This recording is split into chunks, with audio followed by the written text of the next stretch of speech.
ये हम चर्चा करने वाले हैं रचना के आधार पर वाक्य के तीनों भेदों के बारे में, है ना। तीनों प्रकारों के बारे में सरलता से बताऊंगा, अच्छे से व्यवस्थित। कठिनाई हो सकती है क्योंकि जो भाषा लिखी हुई होती कठिन होती है, पर उसको सरलता से समझा दूंगा मैं। चलिए शुरू करते हैं। प्रथम भेद होता है सरल वाक्य, या इसे सिंपल वाक्य या साधारण वाक्य भी कहा जाता है। इसकी परिभाषा देख लेते हैं। जिन वाक्यों में केवल एक ही उद्देश्य किसे कहा गया है? कर्ता को, और एक ही विधेय होता है, अर्थात एक ही क्रिया है, सरल या साधारण वाक्य कहलाते हैं। इसमें एक ही मुख्य क्रिया होती है तथा कोई भी आश्रित वाक्य नहीं होता है। जैसे उदाहरण के लिए, पहला, वर्षा हो रही है, ठीक है, तो हो रही है यहाँ पर क्रिया है। माँ ने खाना बनाया, तो बनाया क्रिया है, एक ही क्रिया है। तीसरा है, ड्राइवर भी बेचैन हो रहा था।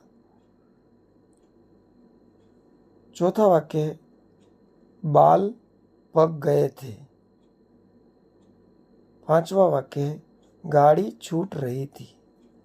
अब जितने भी वाक्य की हमने चर्चा करी, बोले हैं, उनमें हम देखते हैं कि जैसे वर्षा हो रही में हो रही, माँ ने खाना खाया, खाना बनाया तो बनाया, ड्राइवर भी तो बेचैन हो रहा था, बाल पक गए, गाड़ी छूट रही थी। तो यहाँ पर क्रिया और कर्ता ही है, इसीलिए इसे सरल वाक्य कहा जाता है, क्योंकि इसमें क्रिया है और कर्ता है, इसलिए इसे सरल वाक्य कहा जाता है। तो आप समझ चुके होंगे कि सरल वाक्य में कर्ता होता है और क्रिया होती है। अब हम रचना के आधार पर वाक्य के दूसरे भेद की ओर बढ़ रहे हैं। दूसरा भेद है मिश्र वाक्य। परिभाषा जान लेते हैं और समझने का प्रयास करते हैं सरलता से। जिस वाक्य में एक प्रधान उपवाक्य होता है तथा एक या एक से अधिक आश्रित उपवाक्य होते हैं, वे मिश्र वाक्य कहलाते हैं। जैसे उदाहरण देखते हैं। अध्यापक ने कहा कि कल विद्यालय बंद रहेगा। दूसरा वाक्य है, वह लड़का मेरा मित्र है जो पेड़ के पास खड़ा है। तीसरा वाक्य है, मोर ऐसा पक्षी है जिसका नृत्य सभी देखना चाहते हैं। चौथा वाक्य है, यह वही पुस्तक है जिसे मैं ढूंढ रहा था। पांचवा वाक्य है, यह वही लड़का है जो कल दौड़ में प्रथम आया था। अब उपयुक्त उदाहरण में हम देखें तो मुख्य वाक्य जो है वो अध्यापक ने कहा, ये मुख्य वाक्य है। वह लड़का मेरा मित्र है, ये मुख्य वाक्य है। मोर ऐसा पक्षी है, यह मुख्य वाक्य है। यह वही पुस्तक है, यह मुख्य वाक्य है। यह वही लड़का है, यह मुख्य वाक्य है, जो मुख्य वाक्य को दर्शा रहा है। जबकि शेष भाग गौण है या आश्रित है, उसे उपवाक्य कहा जा सकता है। जैसे अध्यापक ने कहा, ये तो मुख्य वाक्य है, लेकिन हम बोल रहे हैं कि कल विद्यालय बंद रहेगा, तो ये गौण या आश्रित वाक्य है, ठीक है। दूसरे में देखें, वह लड़का मेरा मित्र है, तो ये मुख्य वाक्य है, लेकिन जो पेड़ के पास खड़ा है ये उसका आश्रित वाक्य कहलाएगा, ठीक है। तो इस प्रकार से हम समझ सकते हैं।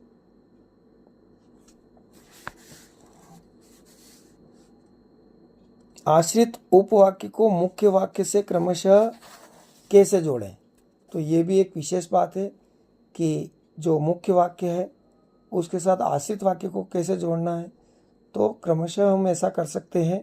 वहाँ पर कि, जो, जिसका, एवं, जिसे द्वारा जोड़ा गया है। अतः ये सभी मिश्र वाक्य के उदाहरण इसमें देखने को मिले हैं। जो वाक्य की चर्चा करी है उसमें ये शब्द आए हैं। ठीक है, धन्यवाद। चलिए अब मैं बताना चाहूँगा आपको कि मुख्य और आश्रित उपवाक्य को पहचानना कैसे है। तो पहचानने का तरीका बताता हूँ। पहला तरीका है, वाक्य में मुख्य उपवाक्य की क्रिया ही मुख्य क्रिया होगी। यानी वाक्य में मुख्य उपवाक्य की जो क्रिया होगी वही प्रमुख क्रिया होगी। दूसरी शर्त है, वाक्यों में आए आश्रित वाक्य उपवाक्यों का आरंभ सामान्यतया समुच्चय बोधक, अर्थात जो शब्द या वाक्य को जोड़ने वाले शब्द हैं उन्हें समुच्चय बोधक कहते हैं, उन शब्दों से होता है। जैसे इसमें देख सकते हैं अपन, जिसने, की, जिन्हें, जिसमें, जो, जिसको, जहाँ, जब, क्योंकि, यदि, तब, परंतु आदि का प्रयोग होता है जोड़ने के लिए। अब बात करते हैं आश्रित उपवाक्य। वाक्यों के आरंभ में, मध्य में या अंत में भी आते हैं। आश्रित वाक्य कहाँ आ सकते हैं? तो आरंभ में आ सकते हैं, मध्य में आ सकते हैं और अंत में भी आ सकते हैं। जैसे सुन लीजिए पहला वाक्य, जिसने बालक की जान बचाई वह युवती पालम कॉलोनी में रहती है। तो यहाँ इस वाक्य में प्रारंभ में ही जिसने शब्द आया है, ये आश्रित की पहचान है। फिर देखते हैं दूसरा वाक्य, समुच्चय बोधक कैसे शब्द जुड़ते हैं। देखिए, वह युवती जिसने बालक की जान बचाई पालम कॉलोनी में रहती है। तो इस वाक्य में हमने कहा कि वह युवती, और यहाँ इस वाक्य को जोड़ा है जिसने, तो ये समुच्चय बोधक है वाक्य है, वाक्य को जोड़ने वाला शब्द है। बालक की जान बचाई पालम कॉलोनी में रहती है। ठीक है, इस प्रकार से आप पहचान कर सकते हैं। अब आखिरी में हम चर्चा करने वाले हैं रचना के आधार पर वाक्य के अंतिम भेद, तीसरे भेद, संयुक्त वाक्य। चलिए देखिए, समझाने का प्रयास करूंगा सरल तरीके से। जिस वाक्य में दो या दो से अधिक सरल या मिश्रित वाक्य परस्पर किसी अवयव शब्द या योजक शब्द, जैसे और, या, तथा, एवं, परंतु, अथवा, इसलिए, अतः, फिर भी, किंतु, लेकिन, पर आदि शब्दों से जुड़े हों उसे ही हम संयुक्त वाक्य कह सकते हैं। संयुक्त वाक्य में प्रयुक्त वाक्य एक दूसरे पर आश्रित नहीं होते हैं। जैसे देखते हैं, उदाहरण लेते हैं। पहला, दिल्ली चलो और तुम मुझे खून दो। दूसरा वाक्य है, पान वाले के लिए यह एक मज़ेदार बात थी, लेकिन हालदार साहब के लिए चकित और द्रवित करने वाली। तीसरा वाक्य है, बुढ़ापा आ गया था ना, किंतु टेक जवानी वाली थी। उपयुक्त सभी उदाहरणों को अगर देखें हम और चर्चा करें तो पहले वाले में जोड़ने वाला शब्द क्या है? दिल्ली चलो,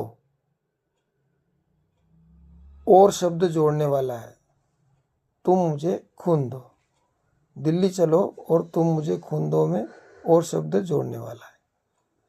पान वाले के लिए यह एक मज़ेदार बात थी, लेकिन हालदार साहब के लिए चकित और द्रवित करने वाली।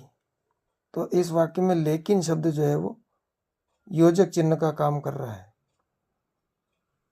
अगले वाक्य में देखें तो बुढ़ापा आ गया था किंतु टेक जवानी वाली थी। यहाँ किंतु शब्द, किंतु, परंतु, लेकिन ऐसे शब्द का प्रयोग होता है जिन्हें वाक्य को जोड़ने का काम करते हैं ये शब्द। तो एक बार पुनः सामान्य थोड़ी थोड़ी चर्चा कर लेते हैं। सरल वाक्य या साधारण वाक्य में एक कर्ता होता है और क्रिया होती है। जान गए? सरल वाक्य में कर्ता होता है और एक क्रिया होती है। ठीक है। कर्ता को हम उद्देश्य कहते हैं और क्रिया को विधेय कहते हैं। ये हिंदी के भारी शब्द हैं, इसलिए ऐसे सरल समझ में आ जाएंगे कि कर्ता को उद्देश्य कहते हैं और क्रिया को विधेय कहते हैं। ठीक है।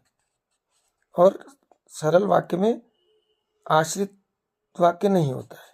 चलिए मिश्र वाक्य को जल्दी जल्दी चर्चा कर लेते हैं। तो मिश्र वाक्य में आपने देखा कि इसमें एक तो प्रधान वाक्य होता है और दूसरा उसमें एक से अधिक आश्रित वाक्य भी होते हैं। इसे ही मिश्र वाक्य कहते हैं। जैसे एक उदाहरण से हमने जाना था, अध्यापक ने कहा, ये मुख्य वाक्य है। अब जोड़ा हमने की से कि कल विद्यालय बंद रहेगा, ये आश्रित वाक्य है। दूसरा, वह लड़का मेरा मित्र है, तो ये प्रधान वाक्य है। और हम कह दें कि जो पेड़ के पास खड़ा है, तो ये आश्रित वाक्य है। तो इस प्रकार से मिश्र वाक्य में एक जो है प्रधान उपवाक्य होता है और दूसरा उस पर आश्रित उपवाक्य होता है। चलिए हम चर्चा कर रहे हैं लास्ट अंतिम संयुक्त वाक्य के बारे में।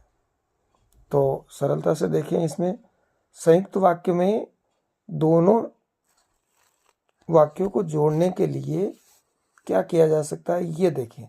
तो इसमें योजक शब्दों का प्रयोग होता है। ठीक है, योजक शब्दों का। जैसे हमने कहा था दिल्ली चलो और तुम मुझे खून दो, तो ये और योजक शब्द है। इस प्रकार से आप सीख सकते हैं।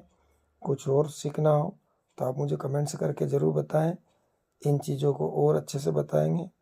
और वाक्य रूपांतरण कैसे होता है, परिवर्तन कैसे होता है, वाच्य परिवर्तन, उसके बारे में भी आगे आने वाले समय में वीडियो बनाऊंगा। नमो नमः, धन्यवाद।